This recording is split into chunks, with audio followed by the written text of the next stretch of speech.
Nagbabalik ang Buhay Unleashed with Garcia po muli. At Avening Garcia, patuloy tayo sa ating segment na Itanong Mo Lang. Sa ating topic na ano-ano ang dapat gawin para malaman kung dapat bang lumaban o dapat nang bumawi. Sa ating episode na To quit or not to quit. Okay. Review tayo ha. Number 1, look back why you started. When you feel like quitting, think about why you started. Alam niyo po yung sagot sa tanong na, bakit ka ba nagsimula?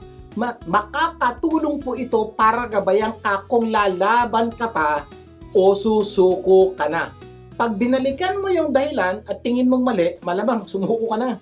Pero pag binalikan mo yung dahilan at talagang maganda dahilan mo, baka dapat dumaban ka Kaya pa. dapat matibay ang iyong why. Yan. Yung So, bang may strong why ka talaga. So kung nando ka sa tingin mong tama yung dahilan mo, step number 2 ang gagawin mo. Yes. Number 2, look now. Yan. Why you want to stop. Ayan, so napaka-importante po Oo. Nandito ka na ngayon, dati look back, ba't ka nagsimula? Alam mo na, ngayon, look now.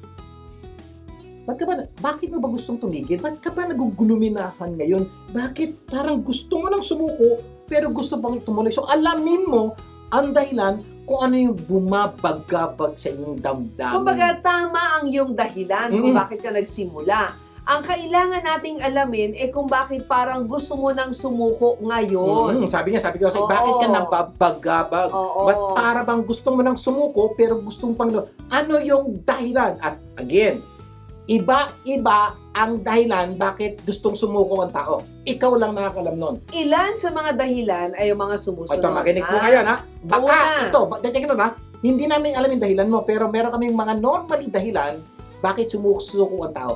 Number 1, Pagod ka na. ayan. Oo. Kadalasan po, napakaraming tao gustong sumuko dahil pagod na. Dahil pagod na, ayoko na, suko na ako. Yan. Kung ito ang dahilan mo, ito naman ang payo namin sa iyo. Kapag pagod, huwag sumuko. Huwag magreklamo, huwag magalit, magpahinga. Yeah. Kasi pagod ka lang. Yan. So, ang punto ko po, kung ang tingin yung pagod ka lang, hindi pagsuko o to quit ang dapat mo gawin. Pahinga ka lang. Nagkakaintindihan tayo. Baka pag Pahinga na-recharge ka, Oo. okay ka na. Kung minsan pahinga ka, day off ka na isang araw, o day off ka na matagal-tagal, 3 days. Kung minsan, baka pwede ka mag-day off ng 1 week. Kung minsan po, pag na-rejuvenate, sabi nga ni Ma'am Evelyn, bigla, okay na ako. Oo. Kung pagod ang dahilan, pahinga ang solusyon, hindi pagsuko. Kaya lang may iba dahilan. Oo. Parang walang nangyayari. Kaya ito naman yung Oo. gusto ko lang sumuko, bakit 2 years na walang nangyayari, kaya ayoko. Yan. Iba, hindi pagod. Kaya pa niya, pero yung sitwasyon parang Para namang walang asenso. Walang Ang tagal asenso. ko na dito. Mm-mm. Ganito pa rin. pag ganyan ang sitwasyon, ano pa yun natin? Ito naman ang payo natin. No? Let us not become weary in doing good. For at the proper time, we will reap a harvest if we do not give up. Yan, Diyos po nagsabi niya, kung sa tingin Yes. mo parang walang nangyayari, tuloy mo lang. Kung tingin mo tama'y dahilan mo, tama na may ginagawa mo, tuloy mo lang. Kasi kuminsan, may mga pagkakataong medyo mahaba-haba yung pagtatanim bago umani. So tuloy mo lang yon sa takdang panahon, aani ka. Ang ganda na sinabi mong pagtatanim Mm. Kasi minsan, nagtanim ka ng buto ng mangga. Gusto mo magbunga na after 3 days. Hindi po, 10 years po para magbunga mangga mangga. yung tinanim mo. Kung munggo, baka pwede pa. 3 months po, diba? pwede ang munggo. So, depende. Kaya Okay. napaka-importante po, depende. Alamin mo, normally ba, pag ganitong negosyo, gano'ng katagal? Aralin mo, ganito ang nangyayari. So, pwede nyo pong gawin yung bagay na yan. Pangatlong dahilan kung bakit sumusuko Mm. ang tao, di ba? Kasi pangit yung nangyayari. Yung pangalawa, parang walang pagbabago. Oo. Ito, dahilan na to, pangit talaga nangyayari. O kung itong dahilan mo, ito naman ang payo namin sa'yo. What you sow, you will reap. Tandaan mo na kung ano man ang itinanim natin, yun din ang ating Baka yun naman po, baka tama'y dahilan mo. Tama naman talaga. Oo. Mali lang yung ginagawa mo. Kakaintindihan. So, dapat mong aralin yung ginagawa mo. May mali ba rito? Dapat ba ako baguhin? Pwede ba ako magtanong? Pwede ba ako magpa-counsel? Pwede ba ako mag-aral?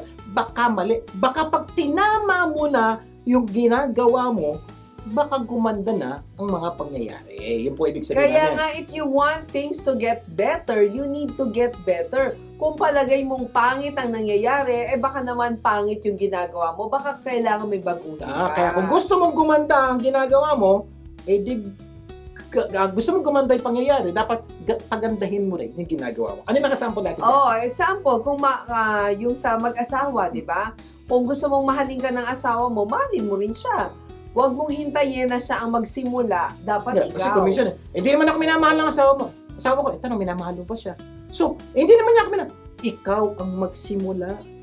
Baka mahalin ka rin. So, yun po ibig sabihin, may dapat kang baguhin para magbago yung pangyayari. Baka may ginagawa kang hindi niya nagugustuhan. Baka kailangan mo na yung tigilan. Yan. So, diba? two things yan, at tawag po dyan, sin of commission at sin of omission. Ano yung sin of commission? May nagagawa kang mali na hindi mo dapat gawin. Tigil mo na yan. Sin of omission. May dapat kang gawin na hindi mo ginagawa. Kaya nasisira ang yung pagsasama, ang yung negosyo, ang yung trabaho. So, alamin nyo po yun, then solusyonan nyo. Baka magbago ang pangyayari. Kung hindi mo naman alam kung bakit pangit ang nangyayari, baka kailangan mong tanungin sa kanya kung anong dapat mong gawin. Yan. Tanungin mo yung mismo sa mo, ano ba problema ko? Kung trabaho naman, tanungin mo sa boss mo, boss, ba't parang hindi ako napopromote? Ano ba'y problema ko? Ano ba'y dapat ko itama? Ano ba'y dapat ko baguhin?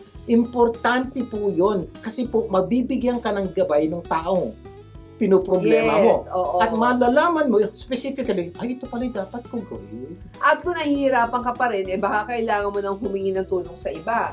'Di ba? Kung ang problema mo ay relasyon, punta ka sa counselor, relationship expert, 'di ba? Kung ang problema mo ay career, pumunta ka sa career counselor. Yeah. Kung problema mo ay pera, baka pwede sa financial consultant or counselor. Yan po isang bagay na tinuturo namin. Baka naman kailangan mo lang ng gabay ng ibang tao sa problemang pinagdadaanan mo.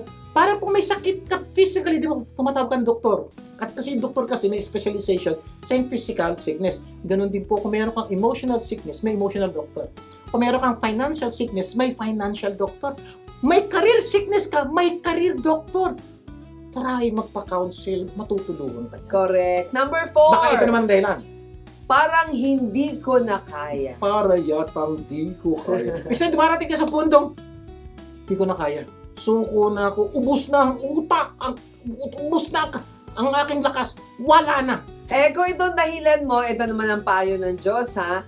No temptation has overtaken you, but such as is common to man.